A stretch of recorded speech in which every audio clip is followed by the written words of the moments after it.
Assalamualaikum warahmatullahi wabarakatuh, sahabatku, saudaraku semua. Semoga selalu dalam kesehatan dan kasih sayang Allah. Amin ya Allah. Jadi ini ada sebuah pengalaman dari Pak Wahyu, yaitu selalu dibisikin was-was, sehingga beliau menjadi nggak yakin, seolah-olah wudhunya itu nggak bersih, nggak benar, nggak sah, sehingga dia berulang-ulang ambil air wudhu. Karena dia merasa wudhunya belum sempurna, akhirnya jadi berlama-lama di kamar mandi, ya kan, berlama-lama mengambil wudhu. Ya, ini sebenarnya gangguan, sebenarnya itu bisikan setan, ya. Jadi kita harus pahami segala sesuatu bentuk was-was itu adalah setan, itu gangguan, ya. Was-was ini sebenarnya luas makna was-was. Bisa dalam bentuk ragu-ragu, bisa dalam bentuk ketakutan, bisa dalam bentuk dihantui bisikan-bisikan yang membuat kita itu takut, ya. Penyakit was-was ini murni dari setan. Jadi ya disinilah kita harus pelajari, harus kita pahami dari mana tuh asalnya itu. Kenapa kita bisa terkena penyakit itu? Jadi rata-rata ini sepengetahuan saya, memang tidak semuanya, tapi kebanyakan orang yang mengalami was-was, yang ragu-ragu, takut-takut, apalagi ya nggak yakin, ya kan? Biasanya mereka tuh ada mengamalkan sesuatu, jadi karena salah niat akhirnya masuklah setan itu, nempel di diri kita bertahun-tahun. Di situ kita nggak paham bahwa di diri kita itu ada dia, gitu. Dia terus membisiki. Nah, dari mana pintu masuknya ini yang harus kita telusuri, ya. Kalau sepengetahuan saya itu rata-rata orang yang belajar silat, tapi silatnya itu nggak murni, diisi kodam-kodam tertentu, diajarkan oleh gurunya ini untuk kesaktian, ya. Begitu pula halnya orang yang mondok. Saya nggak macem-macem bang, saya cuman mondok, saya cuman belajar di pesantren. Pesantren pun nggak ada, sekarang tuh udah banyak pesantren yang nggak murni, ya. Nggak semua pesantren murni. Di luar kita bilang nih yang diajarkan ilmu agama, rupanya di dalam ilmu kesaktian, ilmu goib, ya. Apa dunia-dunia jin pula dipelajari. Nah, itu yang hati-hati. Karena kalau kita sering bermain di situ, nempel dia. Jadi ini Bang Andi kok bisa tahu? Ya berdasarkan pengalaman. Karena saya punya paman saya itu belajar silat. Nah, macam-macam amalan. Akhirnya apa? Sampai sudah kawin, sudah punya anak, penyakitnya itu susah hilang. Apa penyakitnya bang? Was-was tadi. Jadi orang yang diberikan penyakit was-was ini, kalau sudah ke kamar mandi nggak cukup itu air 1 drum. Kalau bisa 5 drum itu baru cukup, itu baru untuk wudhu, ya. Dia buang air banyak sekali. Kalau 1 bak itu penuh bisa habis 1 bak itu. Untuk apa bang? Dipakai apa? Hanya untuk cuci kaki, cuci tangan aja itu. Dia sudah keluar kamar mandi, dia sudah ambil wudhu, begitu dia keluar ragu, dibisikin, nggak sah itu wudhumu tadi, ulang lagi katanya. Akhirnya dia ulang lagi, setiap jari jemari, kukunya, semua dia bersihkan betul-betul, dia sikat betul-betul. Sudah habis 1 drum, keluar dia dari kamar mandi, dibisikin lagi, ya kan. Jadi untuk wudhu aja tuh bisa 1 jam, belum sholatnya, ya. Habis itu taruhlah, yakin dia, aku sudah yakin ya udah sah wudhuku. Pergi dia sholat, begitu dia sholat dibisikin lagi. Salah tadi kamu tuh, berapa rakaat kamu sholat tadi itu, ketinggalan itu rakaatnya. Akhirnya dia ulang lagi sholatnya, ya. Ini bahaya, penyakitnya seperti ini bahaya. Bahayanya apa aja bang? Dia berpengaruh pada kehidupan.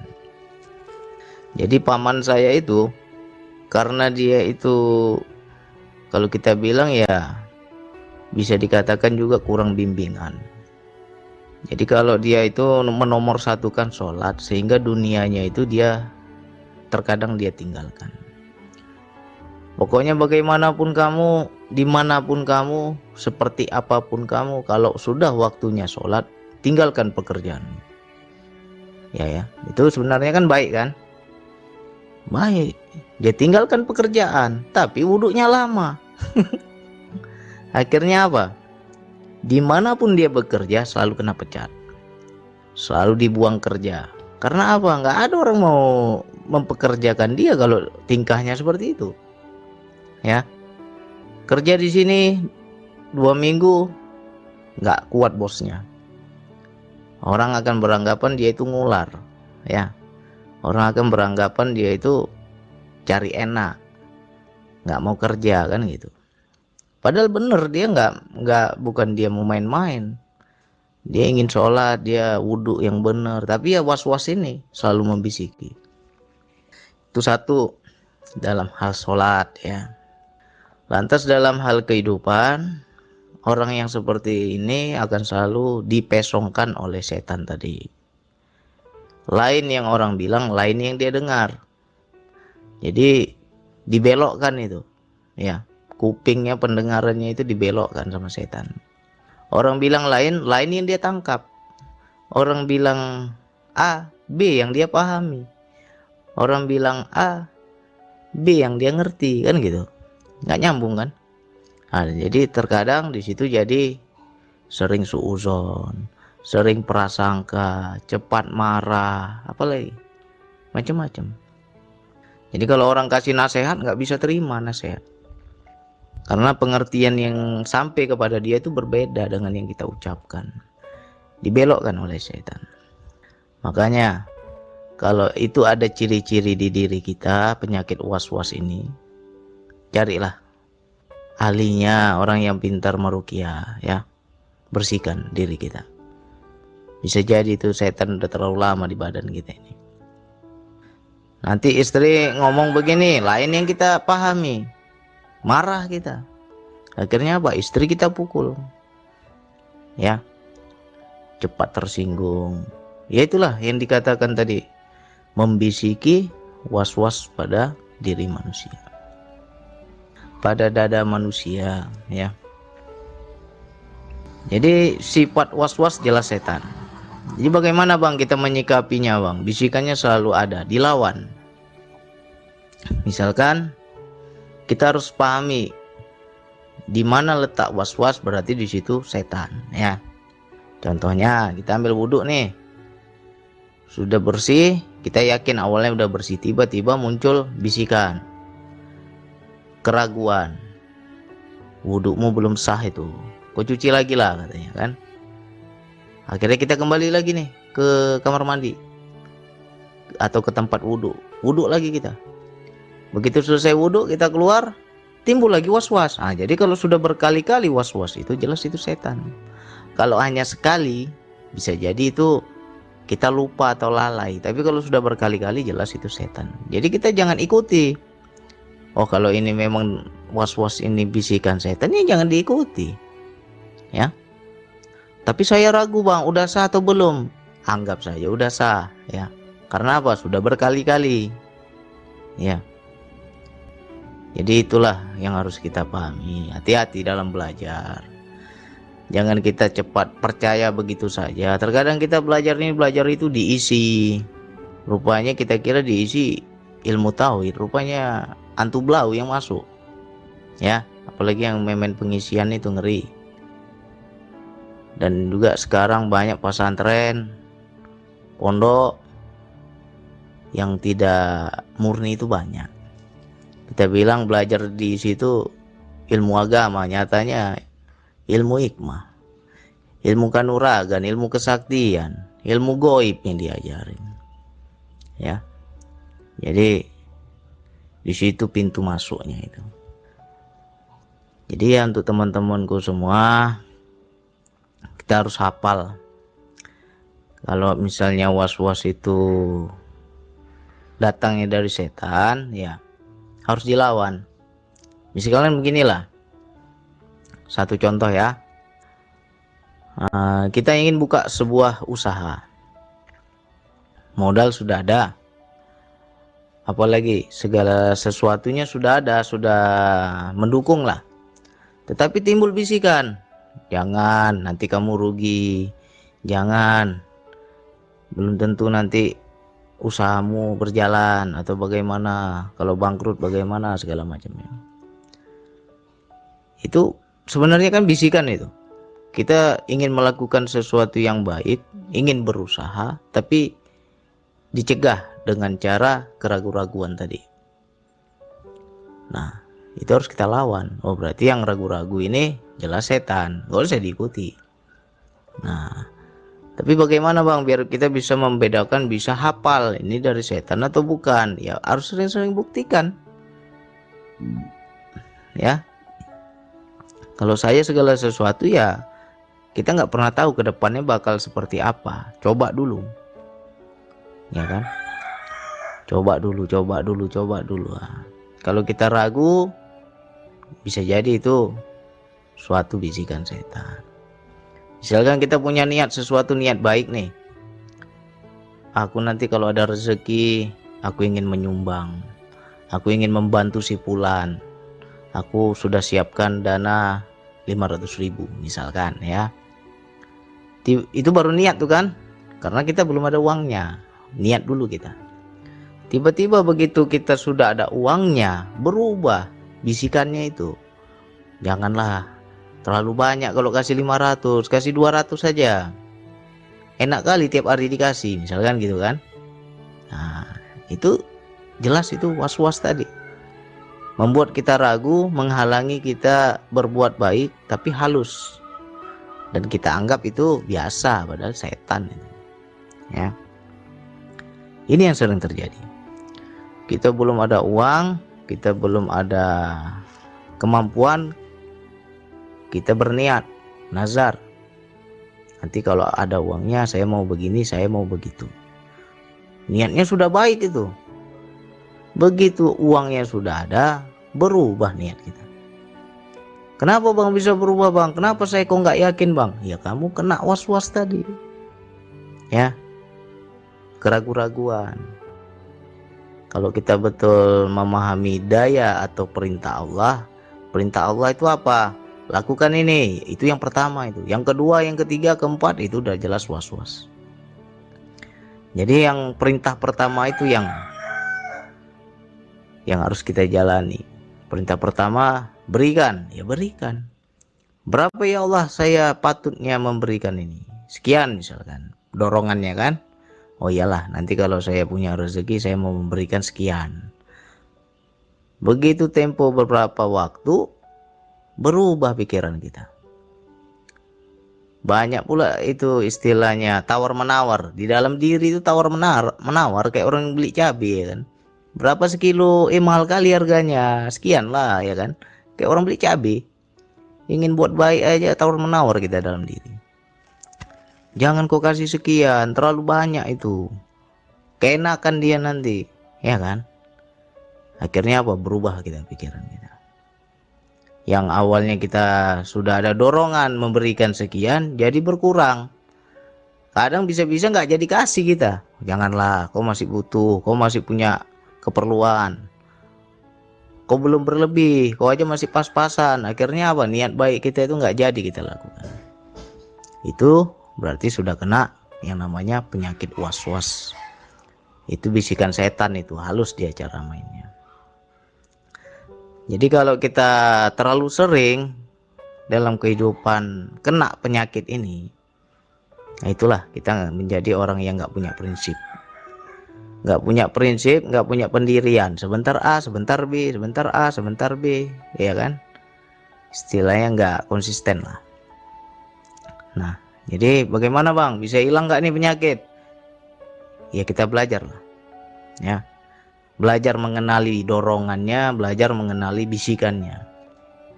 Sangat berbahaya penyakit was-was. Ada seorang teman, seorang saudara kita yang curhat ke saya. Ya, Bang Andi, saya sudah menikah puluhan tahun, tetapi dalam rumah tangga saya itu berantem terus. Sampai hari ini kami sudah punya cucu masih berantem, ya kan? Langsung timbullah bisikan, saya jadi ragu bang. Ragunya kenapa? Saya bilang, saya ragu bang, jangan-jangan saya salah pilih jodoh katanya kan. Sudah anak cucu baru dia kepikiran, selama ini kemana aja ya kan. Sudah anak cucu baru dia ragu. Jangan-jangan saya salah pilih jodoh ini bang, salah pilih istri saya. Karena apa? Nggak pernah bahagia saya selama ini. Berantem terus. Udah punya cucu pun masih juga berantem. Akhirnya saya kasihlah ayatnya di Quran surat An-Nas. Ya. Yaitulah min syarri waswasil khannas. Yaitu jin yang membisiki kepada dada manusia, ya, membisiki waswas, membisiki kejahatan pada dada manusia atau pada hati manusia, ya kan? Selama ini puluhan tahun nggak ada dia ragu, akhir-akhir ini kok ragu gitu. Ya jelas itu setan, saya bilang. Kok kamu ikuti pula bisikan setan? Di situ istighfar dia. Oh alhamdulillah Bang Andi, terima kasih Bang Andi, terbuka semuanya, dia bilang kan. Hampir saya ikuti itu bisikan itu katanya. Ya inilah bahaya ini was-was ini. Goyang, ragu dia. Udah puluhan tahun berumah tangga, udah punya cucu, kok baru sekarang ragu, ya kan? Jangan-jangan salah pilih saya. Nah ini kan bahaya. Jadi sangat halus, sangat berbahaya, penyakit ini sangat bahaya, betul. Dia akan menghalangi kita beribadah kepada Allah, akan menghalangi kita mendekat kepada Allah, ya. Gak usah jauh-jauh dari segi wudhu aja. Wudhu kalau terlalu lama, udah keluar kamar mandi, masuk lagi, habis satu bak, berapa drum habis. Apakah itu bukan perbuatan setan, air dibuang-buang, ya kan? Orang aja air susah, ini air dibuang-buang. Kuku-kukunya semua dia bersihkan. Setiap sela-sela jarinya bersih sekali dia apakan, sampai pucat itu, kayak orang main air kayak mana sih pucat tangannya. Seperti itulah, mengkerut ya kan, karena terlalu lama kena air. Itu baru wudhu aja berjam-jam, apalagi sholatnya. Nah, jadi kita pelajari. Makanya saya kalau tanya sama teman-teman ya nggak usah malu. Kalau saya tanya apa pernah begini, apa pernah begitu, cerita aja. Karena saya ingin tahu apakah ada kemiripan atau tidak. Karena kan semua yang saya pelajari ini berdasarkan pengalaman. Banyak teman-teman yang bercerita. Jadi ya terlalu sering, oh ini masalahnya, oh ini sumbernya. Jadi kan kita jadi paham. Nah, jadi biasanya orang-orang yang seperti itu ada amalan-amalan yang tanpa dia sadari, tanpa dia ketahui mengundang hantu blau, mengundang setan, ya, nempel. Bertahun-tahun nempel ya, tiap hari kita kena bisikin. Nah, perlu kita ruqyah itu. Carilah ahli ruqyah, bersihkan. Ya. Jadi untuk saudaraku, sahabatku, segala sesuatu yang saya cerita ini berdasarkan pengalaman. Karena saya udah lihat sendiri buktinya. Ya. Jadi kalau saya tanya, jangan malu, jangan takut. Kayak kita juga harus hati-hati ya. Belajar silat, belajar ngaji, hati-hati. Belajar silat disisip dengan apa istilahnya, ilmu-ilmu gaib. Terus juga belajar ngaji disisip juga dengan ilmu-ilmu gaib. Nah, itu ngeri kita ya. Nggak sadar kita udah buka pintu untuk para setan itu. Oke, mudah-mudahan ini bermanfaat, nanti diulang-ulang. Coba di kehidupan ketika kita hendak melakukan suatu kebaikan, ragu, jelas itu setan. Jadi jangan diikuti ya. Harus kita lawan. Masa bisikan setan kita ikuti. Kalau kita udah semakin kenal, semakin kita sering buktikan, semakin hafal. Oh iya ya, kemarin aku coba begini terbukti, aku coba begitu terbukti. Nanti kita jadi kenal ya. Mudah-mudahan ini bermanfaat. Pasti banyak yang kena ini, yakin saya, walaupun nggak ngaku banyak yang kena ini. Ya, tantan kuping aja lah.